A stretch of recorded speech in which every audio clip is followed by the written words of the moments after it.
Hey everybody, welcome back to Make It in Media. It's a new season and we're so happy to be back. If you've been riding along with us since last season, I hope you've actually been putting things into practice. Not just watching, not just listening, but actually moving. Because this season, we're getting more intentional. Yep. And we wanted to start off with something that can really change how you move early in your media career. Career mapping. Now, for those who aren't familiar with a career map, it's your strategy for moving forward and setting goals for your career over time. It could be a goal you have for 3 months from now, a year from now, or even if it's a big goal, 5 years down the line. Here's the thing. We all have big dreams, and those dreams can lead us down paths that can go really anywhere. And that can be very exciting or very intimidating. And that's where a career map comes in. It helps you move with intention instead of just hoping things work out. So just understand, it's not about having everything figured out right now.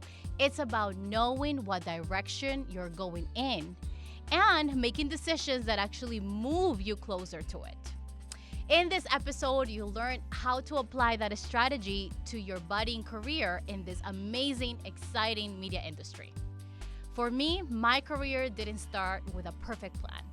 I studied journalism thinking it was the only path for me. But over time, I found myself in marketing and communications roles using the same storytelling, research, and people skills that I learned and loved using as a journalist. And really, one of the places that helped me see how many paths exist in media was the Center for Communication. I started as a college student sitting down in the audience, like one of you, one of the first media summits, looking at the stage and thinking, one day it would be amazing to host one of these events for this organization. And I pretty much do this now. Then, years later, after attending events as a recent grad while working full-time, I saw an opportunity in the newsletter and applied. And my career in media propelled into something bigger. Look at me now. And that helped me realize a successful career in media isn't about landing one big moment. It's about making decisions that build towards something you're actually proud of. So no matter where you're trying to go in this industry, in front of the camera, behind it, in a newsroom, or in a set, this is where we start. Your career map. Here's Venus Anderson, Director of Media Programs, Made in New York, PA Training Program and Post-Production Training Program with some advice on how to go about creating your own strategy. But I always set myself up for success, always talking to people, always networking, always just putting myself out there and always letting people know what my interests were.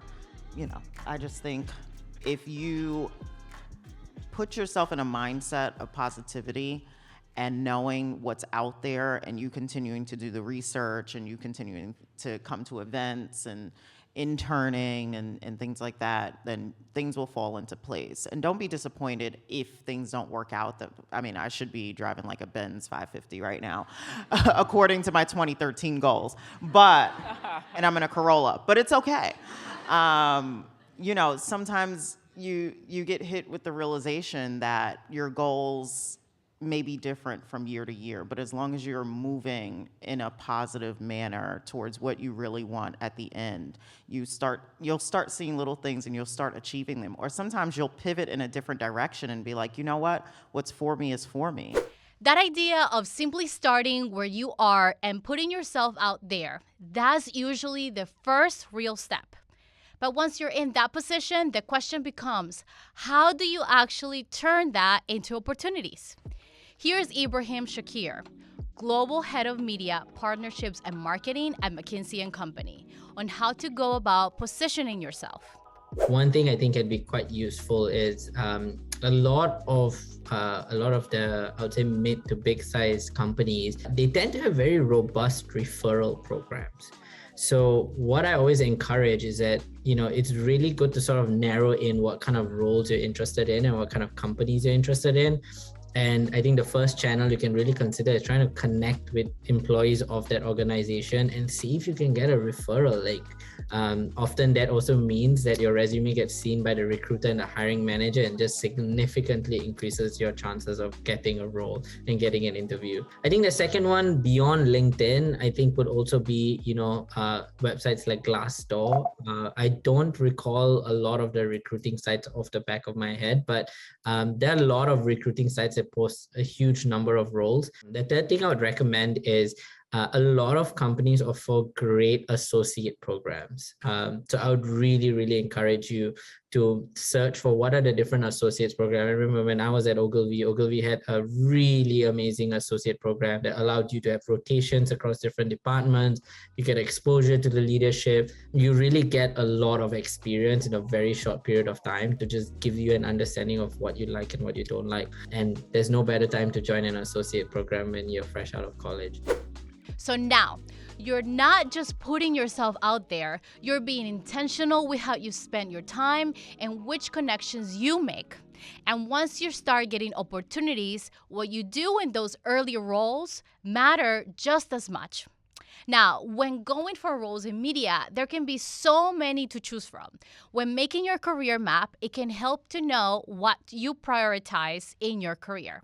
Here's Netta Dobbins, Senior Communications and Marketing Strategist, on why you would benefit from making your own pros and cons list. It really depends on, what you're comfortable giving away. Like, are you comfortable working an always on job for 24 hours? Or are you more comfortable with something that's a little more balanced? Are you more comfortable working on a nonprofit team because it's smaller? Do you want to work at a larger corporation with thousands of people, et cetera, et cetera? I think a good task for you would be to write a list, right? Write a want list and a don't list, right? What is everything that you want in a company? That these are the non-negotiables. These companies have to have this, right? And then what are the things that you don't want? And you may not know what you don't want right now until you start doing the interviews or until you start looking at the job descriptions, and that's okay. As you come across that, jot it down. Like, I will absolutely not work at a company that doesn't have a woman in leadership, right? And once you're clear on all of that, your job hunt is going to be one, more focused, and then two, you're gonna kind of stand for something and what you want, and hopefully it'll lead you closer to the dream job. But understand also that your first job might not be your dream job. It depends on what you have going on. I know some people may be mothers. Some people may have family situations where they have to immediately start making money, and that's okay too. Get some experience and continue the job search until you find that thing that does fit you. But understand that everybody's journey is a little different too, and I think that's important to highlight. So you see, that's where things start to shift, because now you're not just reacting to opportunities, you're choosing them. Here's Danielle Carney, Head of Sales at Paramount Skydance, on how your goals can guide you to a career you never even dreamed of. I made a point to set a goal that was at least 5 years, if not further away, or a role that I thought I would want. It might have changed, which is absolutely fine, but making sure you're not just thinking of the very next role, right? Like, if you could do anything for yourself, like, put it out there, put it in the universe, make it happen, say it out loud, tell someone, and set that further out, because it's an even greater accomplishment when you get there. And it might look a little different, but you'll know when you got there. And then from there, you set the next 5 years. And I feel like that has really helped me. That's long-term thinking. Not just what's next, but what you're building towards. That's clarity, and that clarity changes how you move. Here's Tarell Alvin McCraney, Oscar-winning Moonlight writer and creator of OWN's David Makes Man, with finding the beauty within the journey. Those struggles are the things that keep me working, but they also keep me happy, because I feel like that's the good work. And you have to, like John Lewis talks about, you kind of have to find out what's your good trouble. Like, what's your good challenge? What's that challenge that's going to make you go, you know what? These things are great, and I'm glad. Thank you for recognizing the work. But what's going to make me get up every morning and go, until that happens, I got more work to do. And those help me through those moments of real struggle. That's purpose, that's direction. Using passion as motivation is a great move. Now, to wrap this up, let's pass it to Deborah Roberts, ABC News co-anchor and senior national affairs correspondent for 2020, who knows all about using passion as your drive. I think you've got to feel the passion. You've got to feel excitement about this business. And of course, it's changed a lot over the years, and you all are experiencing a very different media landscape than when we got into the business. But I think you have to have that passion, you have to have that enthusiasm, and I think you have to also, and this is going to sound weird, embrace failure as your friend. And trust me, I had many failed moments in the beginning. I just remember like during doing internships, one of the very first ones that I did in college, I was helping a reporter, and remember we used to carry those big heavy cameras with the recording decks, and I was supposed to just help her carry the recording deck and press play and press stop for her and so forth when she was filming, and somehow I got them mixed up, and I was pressing stop when she was supposed to be rolling, and I was pressing play when she... And I was so embarrassed when we got back, and she was furious. She was furious. And I went home, and of course I was crying, and I thought my career is never going to happen. It's going to be over. And, you know, I talked to her. I certainly made it very clear that I felt so bad. I would do anything we could do to try to redo this thing and make it work. She did give me another opportunity. We went out. But there are going to be many moments, and I had others like that when I started in local news. I mean, the first live shot I did, I raised my hand to do a live shot. I had never done a live shot before. It was a disaster. It was a disaster. Sort of wish we had the tape of that because I don't believe it. You know, I hope the tape does not exist. But the news director could see that I was so still enthused about everything that I wanted to do and everything that I could do in the business, so he gave me another shot. My point is, all of those moments where you just sputter and that you fail and it doesn't work out, that's your opportunity to kind of see what you're made of and to decide if you want to. And we've had plenty of opportunities to fail, too, on the network level. Lots of things that have gone wrong. Well, we're trying to get things on air, but you have to decide whether you want to embrace that and get better, because then I became one of the better live reporters because I had that failure in the beginning, and I was so determined to get better. So I would say that's the biggest thing, to just be willing to pick yourself up and keep going when it's not easy. All right, before we wrap up, I want to leave you with a few gems from this episode. Gem number 1, stop treating your career like there's only one right path. Your career is going to evolve as you evolve. What you picture for yourself right now can absolutely be the goal, but leave room for growth, change, and new opportunities along the way. So don't panic if your plan changes. Don't panic if your interests shift, and definitely don't convince yourself that changing directions means you failed. Sometimes the detour teaches you the exact thing you needed for the next step. What matters most is that you keep learning, stay open, and continue moving forward, something that feels meaningful to you. Gem number 2, your first job is not your identity, it's your training ground. That first role is not about working at the coolest or more exclusive media company. It's not about having the perfect title. It's about access to experience, access to people, and understanding how the industry actually works. So instead of asking, what is this job? Start asking, what can this teach me that I'll use later? Gem number 3, the smallest habits are usually what make you stand out. Nobody really talks about this part enough. It's not always the loudest person or the most creative person that gets remembered early on. Sometimes it's the person who communicates clearly, follows up, pays attention, stays consistent, and learns how the people around them operate. Those things sound small, but they add up fast. Over time, those habits build trust, and trust leads to opportunities. And last and most definitely not least, gem number 4. If you don't define success for yourself, you'll end up chasing the wrong things. It's really easy to look around and compare your journey to everybody else's.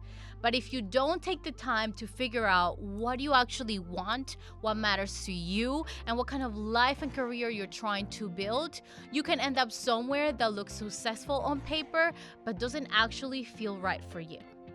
So take the time to define success for yourself early, even if it changes later.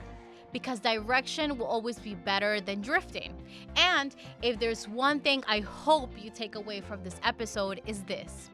You do not need to have your entire career figured out right now. You just need to start making intentional moves.